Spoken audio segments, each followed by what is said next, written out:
So there are some settings or features in Bitwig Studio I don't see a lot of people talk about. And one of the feature is here the ratio setting on the phase 4, for instance, on these operators, where you can dial in ratios for the frequencies. And we don't only have this on the phase 4, we also have this on polymer here. Because we use the grid modules here, the grid oscillators.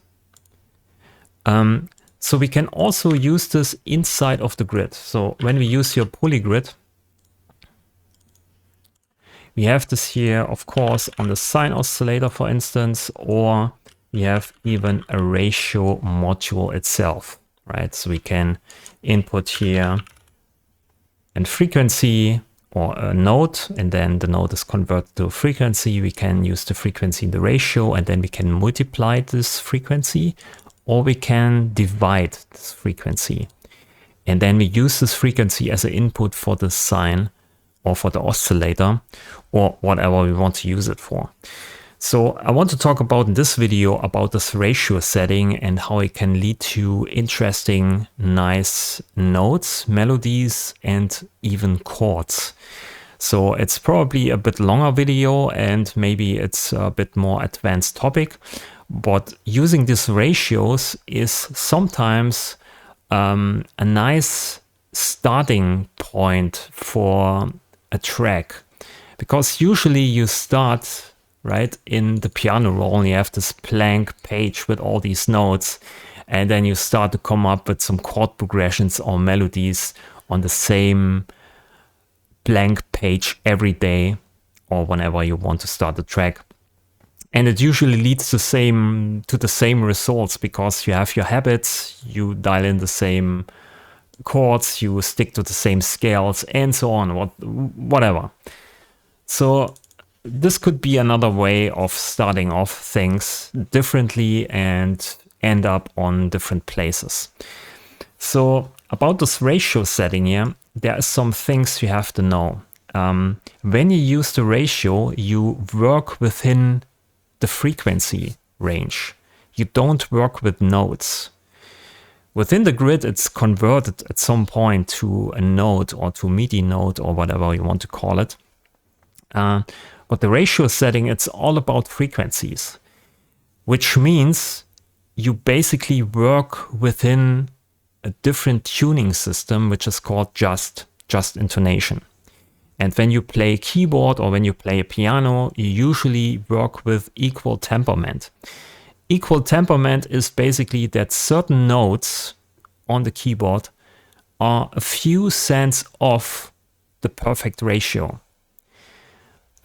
So you can work or fix that in different ways. You can either convert the just intonation ratio setting here to equal temperament with the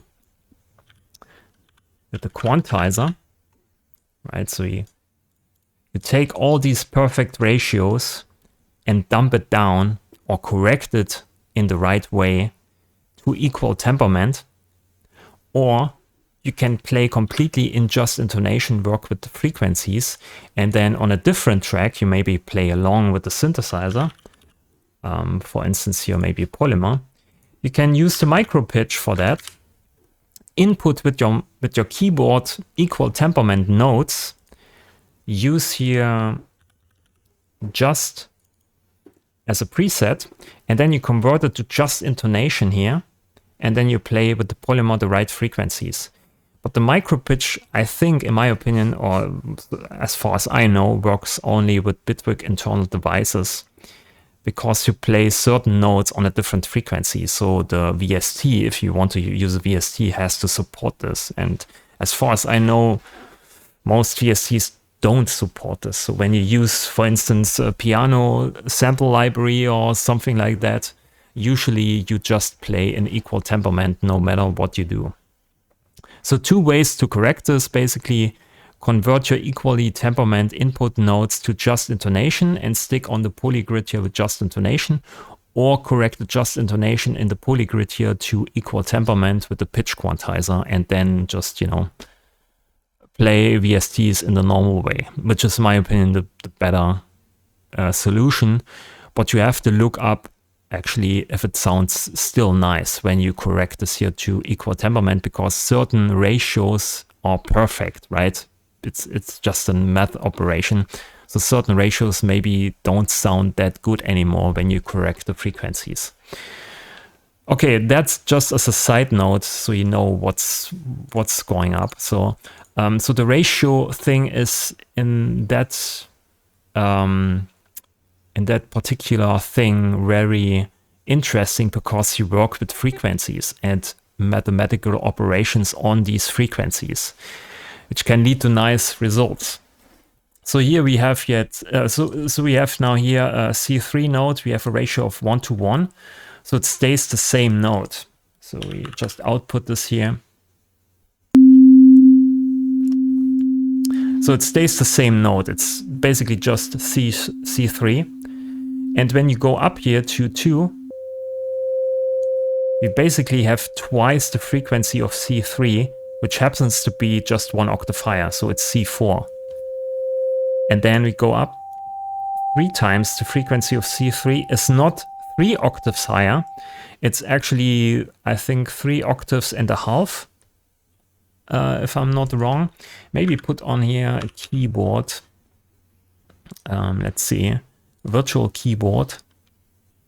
This one here. And output these notes here. Where is it here? Output this as a note and trigger. So we need the gate trigger, so it becomes a note. So you can see here's the C, right? C note. 2 is 1 octave higher, just the same C. Then 3 times it's just a half octave higher. Right? So we step up the keyboard here. And the higher the number gets, the finer grained the jumps are, or the intervals are. And this is really important to know, because when you later on dial in some ratios here for chords, when you stick to lower numbers, like 1, 1, 1, 2, right? So basically 2, 1 is just 1 octave higher. 1, 2 is 1 octave lower. It's a perfect unison. And 3, it's basically, I think it's a fourth. 1, 2, 3, 4, 5, 6, 7. It's a perfect fifth, basically. So you stick to perfect unison, perfect fifth, right? Then it's another perfect unison. It's 4 octaves higher. And then what's that? It's 1, 2, 3, 4. It's a major third higher. So that's a major third. So when you stick to these lower numbers, to these easy ratios, basically simple ratios, you always end up on pleasant notes or intervals for your chords. And the higher the number gets and the more fine-grained you make your ratio here, the more dissonant it becomes and the jumps become less and less big. So here you can see from 16 to 15, we basically make a semitone jump, right? Which is pretty dissonant. So that's also important to know. If you see simple numbers, the ratios or the sound, the chords sound more pleasant or more simple and yeah, easy to digest. And the higher the number gets, the more dissonant it becomes, and the jumps between notes become less and less big. Okay, so that's a rule of thumb, and I keep in my mind basically when I do these things. So let's grab here the notes for a moment and just dial in some ratios here. So we have the sine here. We have a second one. And use a mixer here, of course. Dial this down. And let's use a third one. So we basically want to play some kind of chord here. And we use 3 different ratios.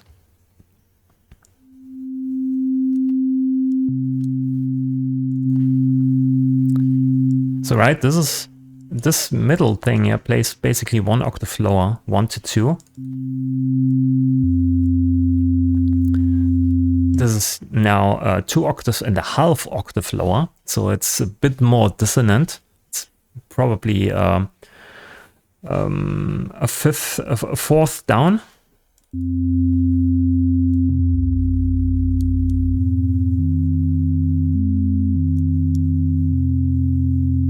Nice.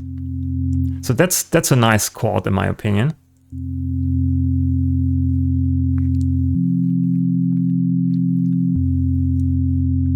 And because we know when we just change these numbers and keep it within a certain amount of, keep it in a certain range, it always sounds pleasant. So we can take here a step modulator. And this one is a bit too fast. We could use here a scaler to scale this down, but I just use here the device phase of the polygrid and make the phase 4 bars long. So basically this sequence here is 4 bars long. And then I use this to change here certain ratios, maybe go down 4. Let's see how this sounds. Doesn't need to be correct.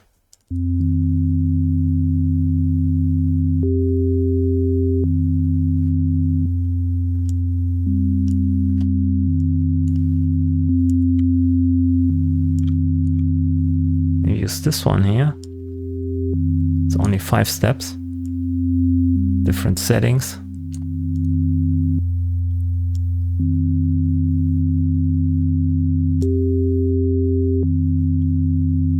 And we can also use this bipolars. We can also go down.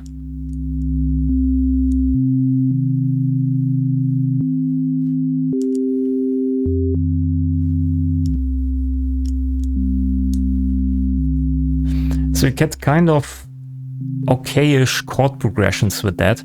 And that's also how the Moog subharmonicon works. You have a main oscillator, you dial in a frequency, and then you have 2 sub-oscillators where you can dial in subdivisions of the main oscillator's frequency. And then you have 2 sequencers that operate either on 1 or 2 or one of these sub-oscillators, or even on the main oscillator if you want to. And then you get interesting chord progressions and melodies out of that. You can see here just by modulating these simple ratios, you get some kind of interesting stuff happening. So maybe you can just put on here a reverb. Let's take the reach one here.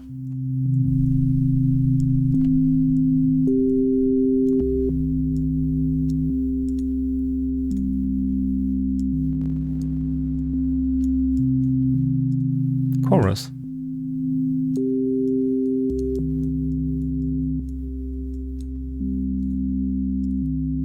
Maybe delay after that.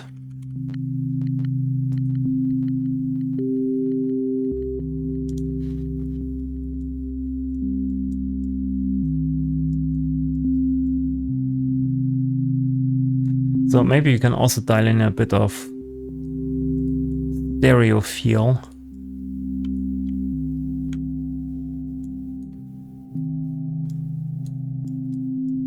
You can also use more. You don't need to just use 3. You can also use 4 or 5, and maybe even use multiplying things here.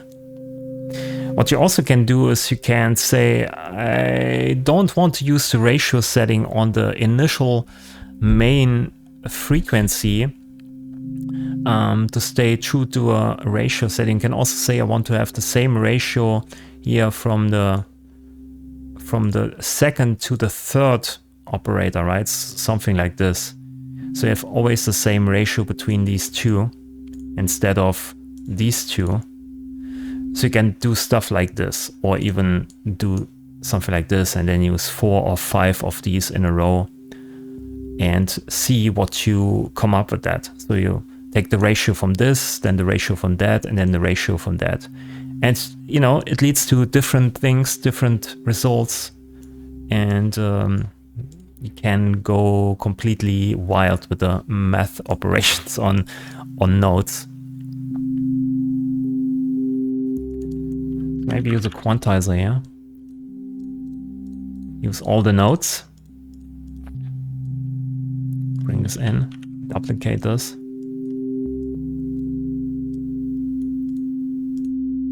That's what we don't need here. Now we can see which notes are getting selected.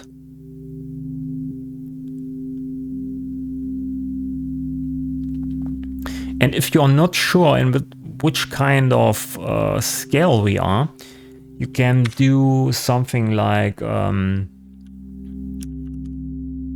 note out here. Use a note out. Just take these notes here and output them as note informations after this polygrid here. Call this ratios, and let's use a trigger module here. Let's go to 16. It's not 16 because we changed the device phase length here, but whatever. So you see we get some notes here out. And now we can go to a second track here, use a stage piano. Maybe dial in here a nice preset. And here we can use a note grid. Right? And we also switch this to polyphonic mode, so we can use multiple notes. And here we get the notes from the MIDI keyboard that is connected. And I use a quantizer for the pitch information.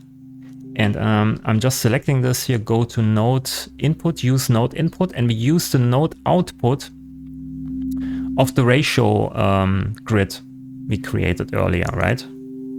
So now this pitch quantizer uses these notes, and when you play, all notes become corrected to the current chord that this thing is playing here, right? So kind of never really that far off. Maybe we use here also sample and hold. Like this. So now we can add here supermassive, maybe large delay.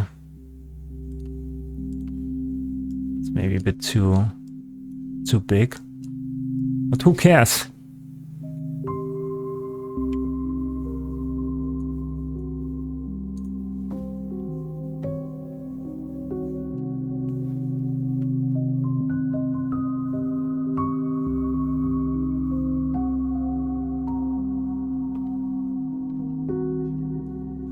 We can kind of, let's pull this up to D sharp here.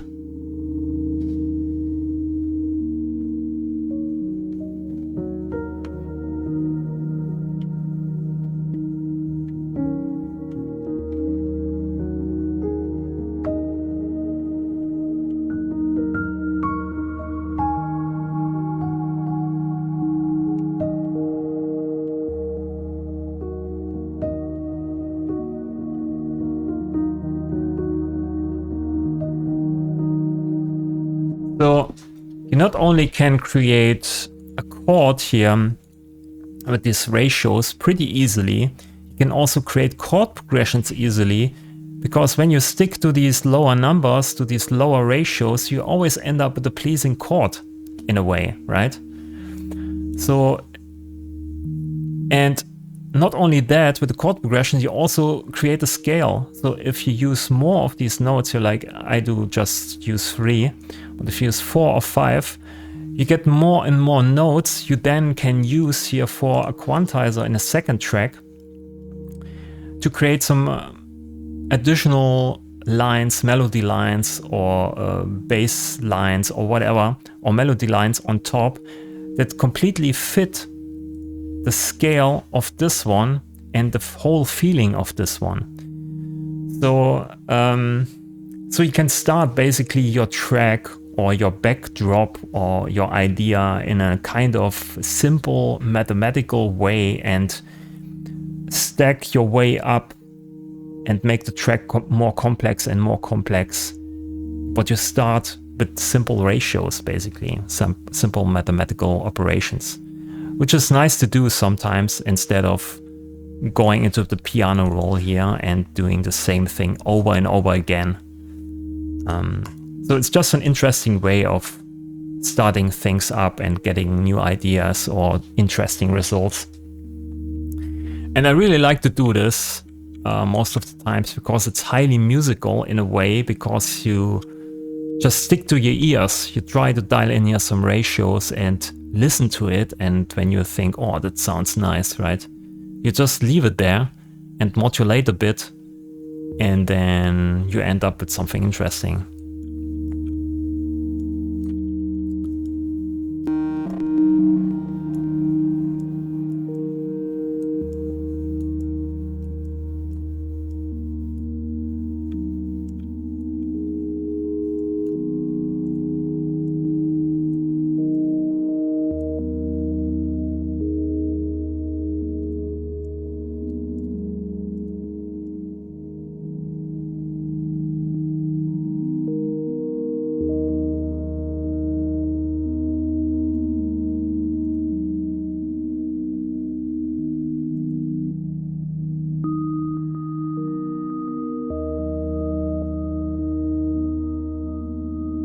So we have another note in our chord progression here.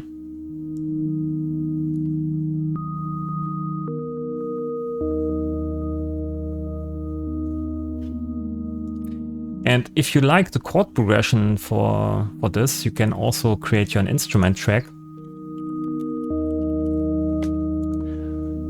Put it on record, and as an input, instead of using here your MIDI keyboard or whatever, you can go to tracks here, and then you get the ratio output here, and grab that and just record it.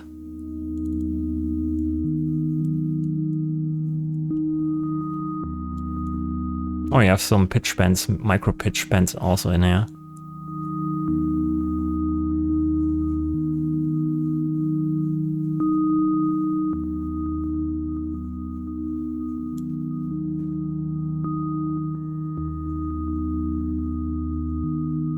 It's a funny looking chord progression.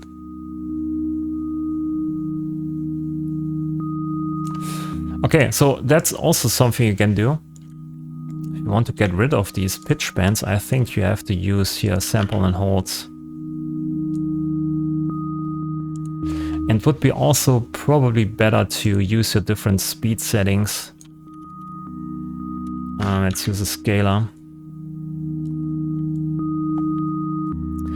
So with the scaler, you can also use ratios here for the speed setting, which is kind of polyrhythmical. Get your phase input here.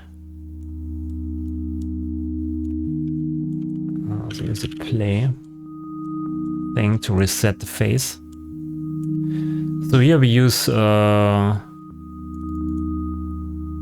original 1:1 tempo. Then here maybe it's half speed. And then here's a third of the speed setting.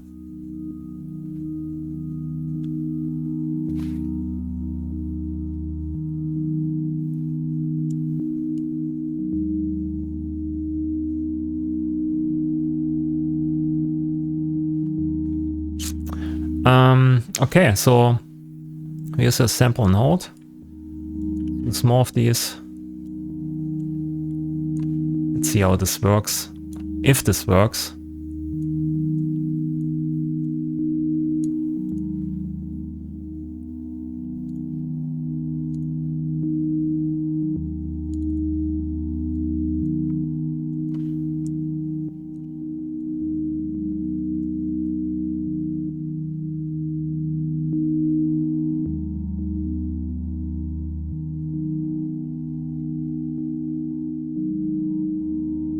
So there's some repeating stuff in here. We maybe could change by changing the speed setting of the scaler. I mean, it's okay, but it's repeating, which is maybe something you want. But maybe you also want to don't want to have this repeating. So we could maybe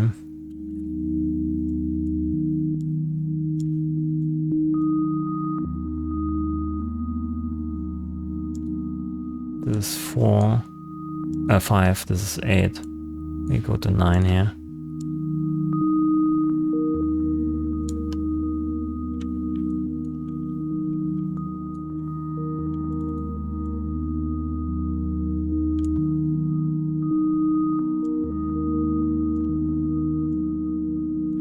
Maybe we had to implement just something when the pitch changes, we want to put out a gate signal. That would be better, but it takes a while. It's maybe too much for this video. I want to keep it not too long.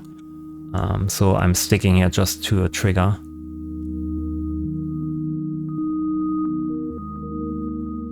That sounds also nice.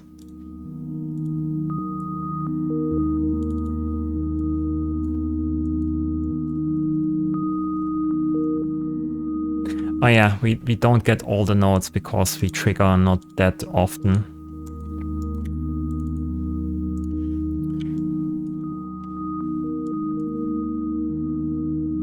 So let's implement this delay, this trigger thing.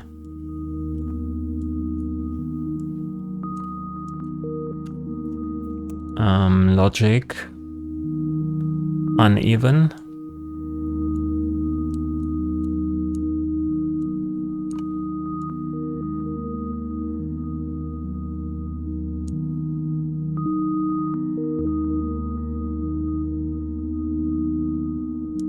Let's see how this works.